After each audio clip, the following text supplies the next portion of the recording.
Hey there folks, welcome to Spectrum Pulse. We talk about music, movies, art, and culture. And today we're going to be talking about the new album from Asher Roth, titled RetroHash. You know, there are certain one-hit wonders who really don't deserve the title. Upon further research, bands like Aha and Semisonic and Chumbawamba and Dexy's Midnight Runners, they turn out to be far more than just Take On Me or Closing Time or Tub Thumping or Come On Eileen. Just because they managed to capture mainstream attention for a brief, shining second doesn't mean that their larger body of work isn't worth considering, or that the band could or should solely be defined by their single hit. And then there's Asher Roth, who released I Love College in 2009 and immediately fell into the trap that's so much worse than that of the one-hit wonder, that of the novelty song artist, where the song might have captured the zeitgeist for an instant before immediately becoming an instant punchline, or hell, it might have just been a punchline upon its release. The later reconsiderations that can somewhat redeem some one-hit wonders, it's much less likely to happen with novelty song artists. And to be fair, it's not like some of them deserve the additional attention. So what about Asher Roth? Does he deserve reconsideration?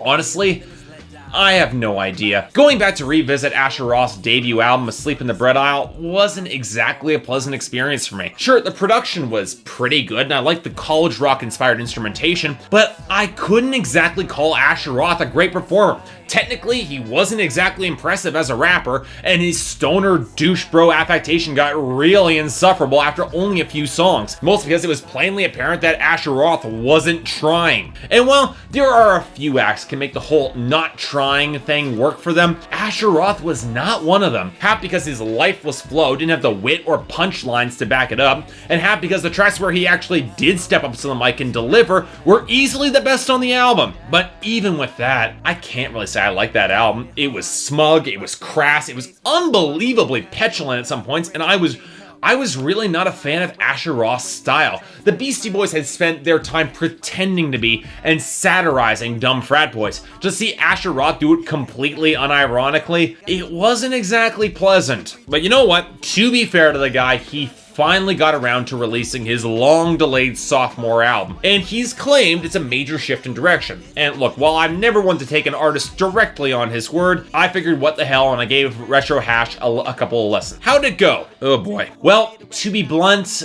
this album is a complete mess on every level, and the more time I spend analyzing it, the more I find elements that just flat out do not work. The fact that it took Asher Roth 5 years to put out this record completely blows my mind. But all that being said, it is a mess worth talking about because there are elements that actually could have made this record really something special if tuned a little bit more effectively, possibly even elevating this album into cult classic territory like its primary inspiration. Now, before I get to that discussion, which is an entirely different animal on its own, let's get the major elements that just don't work out of the way first, starting with the instrumentation and the production. Now, I'll admit, I've got a soft spot for the quasi-psychedelic guitar melodies that underscore a lot of this album, and I'm not going to deny that they mostly fit the stoner persona that Asher Roth is trying to create. They fit the overall atmosphere. And when the production goes for a rougher, seedy, earthy, lived-in feel with crackling fuzz, echoing lo-fi effects,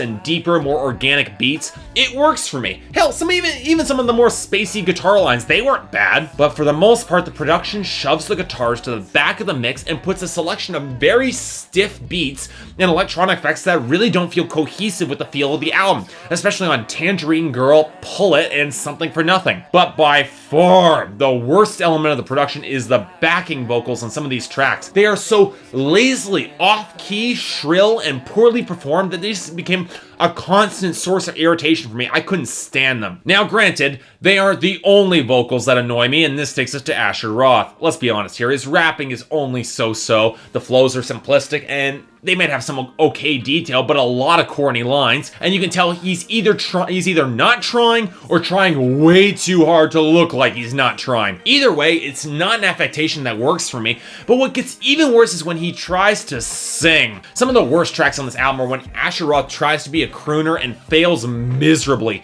and considering he brings on other singers on his hooks, I'm baffled why he thought this was a good idea. And since he's upstaged by the rappers that he brings onto this album to collaborate with him, I'm just confused why he didn't put more time into his bars to make them more distinctive or all that interesting from a lyrical perspective. So, All this leads to the big question: what the hell is this album all about? Well, I'll be honest. After the first 3 or so listens, I didn't have the slightest clue. I mean, there were some slightly mean-spirited breakup songs that left a sour taste in my mouth, songs about pursuing one's goals and careers, one awkward and terribly written love song, and a whole load of smoking weed. On a thematic level, the broadest look of this record would be just another stoner rap album, with Asher Roth trading the douchebag style of his first album to that of the laid-back stoner you all know from college, who just preferred to camp out in his dorm room and get high, surrounded up by posters of Bob Marley and the Red Hot Chili Peppers. And then I noticed the song Dude, which is directly inspired by the eponymous character from the Coen brothers film and cult classic,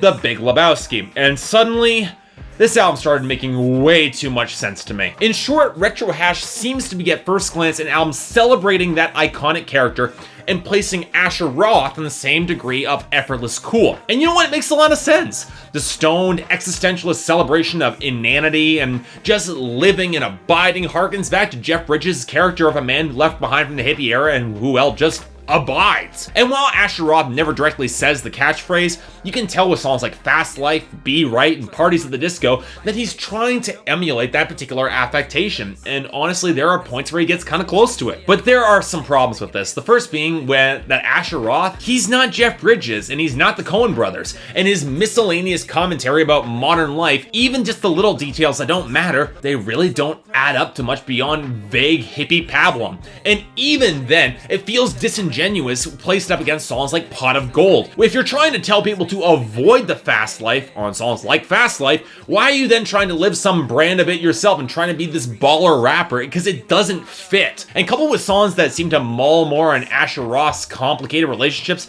or the state of his career, which is really something that the dude never really cared or bothered to do, he doesn't embody that persona remotely convincingly. What's even worse is that the relationship songs really unintentionally paint Asher Roth in a really bad light. Pull It is about coping after a breakup, and yet the chorus is so nondescript that it at first came across to me like a bad fart joke. And then you have Something for Nothing. It's a song about how Asher Roth wants a girl to give more of herself into the relationship, and it's a song that really comes across as self-centered, especially when you get to the chorus. All this adds up to a much more self-conscious portrait of Asher Roth than the slacker that he's trying to portray. And combined with the lack of genuine lyrical flavor or quirkiness that actually adds up to something, it all feels resoundingly hollow to me. But you know what? Maybe I'm overthinking this, and maybe I'm giving Asher Roth just too much credit because, and you know what, maybe there isn't some higher ideology or purpose behind this record other than just an album about relaxing, hanging out, and smoking weed. But you know what, on that example, it's not a good one. It's alternatively inane and not exactly clever about it, or sour in a really unappealing way. I'll admit, I'm not a fan of the slacker dude persona as it is, and Asher Roth really as hell did not improve that image for me. And on top of the uninspired lyrics and the frustrating production, the album reveals itself as a collection of poorly articulated ideas mashed together into a lot less than the sum of its parts. You know what? Maybe some sense of humor could have possibly saved this album, but perhaps Asher Roth's biggest mistake is taking this all way, way too seriously. And that's probably the saddest part of it all. So in the end, yeah, 4 out of 10. And even if you're a fan of this sort of material, there's a lot better stuff in this genre than this record. Skip it. So yeah, thanks a lot for watching. If you'd like to like and subscribe, I'd be more than grateful.